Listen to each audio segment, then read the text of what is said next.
This Nautilus hack squat, I'm not the biggest fan of. I don't have yoga blocks to put on my shoulders, but at this gym, they have these cool, really low ply boxes that I just put so I can hip depth.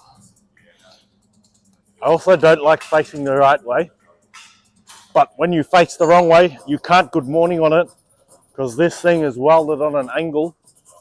So I just rest my forehead against it, and that way I can get real deep. How deep? I'll show you.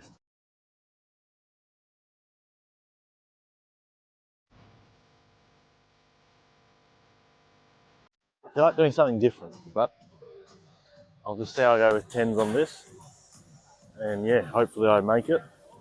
I find with these particular exercises, because they're accessory movements, it's not essential to wear belts, wraps, all that kind of shit. Your body gets too used to it. Then you can't do anything, yeah, without belts and wraps. You get too used to the gear. I'd love to do some good mornings on this. I'm not going to be able to. I'm going to, yeah, I'll just perform 10 deep.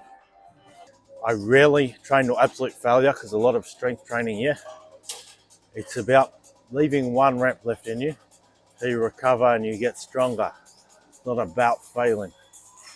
Today I'm bodybuilding. I've got to chuck a failure set in somewhere, right?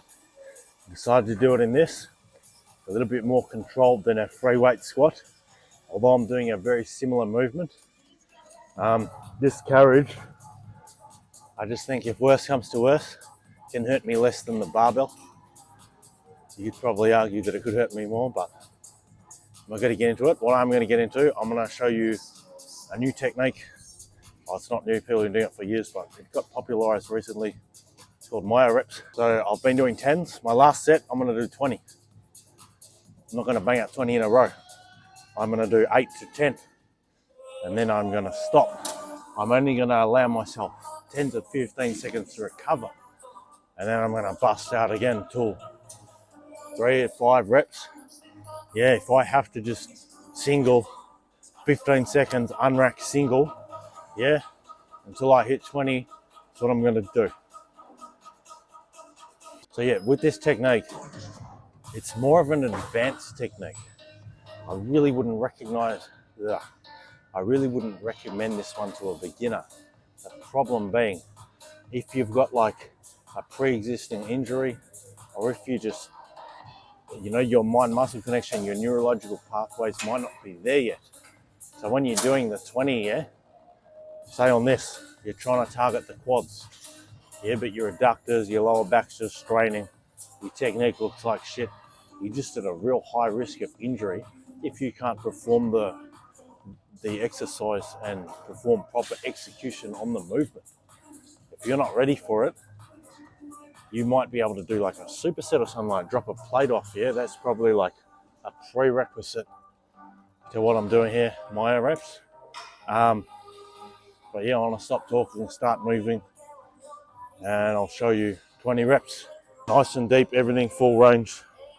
My quads are going to be crying after this. If I really wanted to work out to absolute failure, which I have done, I won't do it today.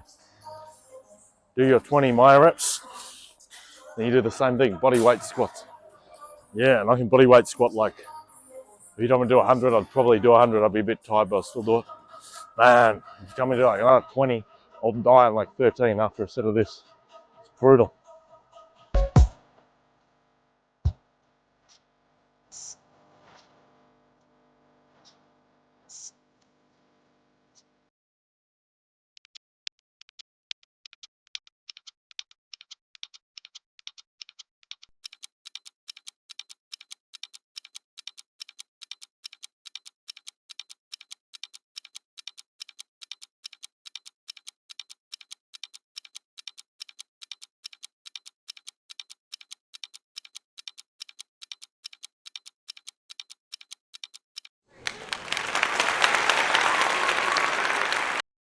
Got one key step.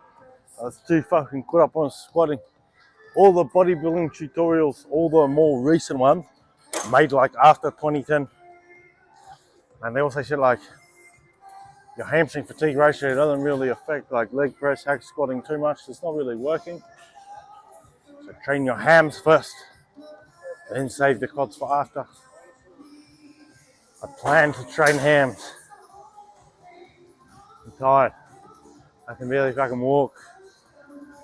I'm gonna try anyway. Fresh, I can probably do about 12 glute hams. So I'll test that theory. Even though my ham's not working that hard in those exercises, yeah, maybe my quads and glutes sort of help with stabilizing. We'll go see.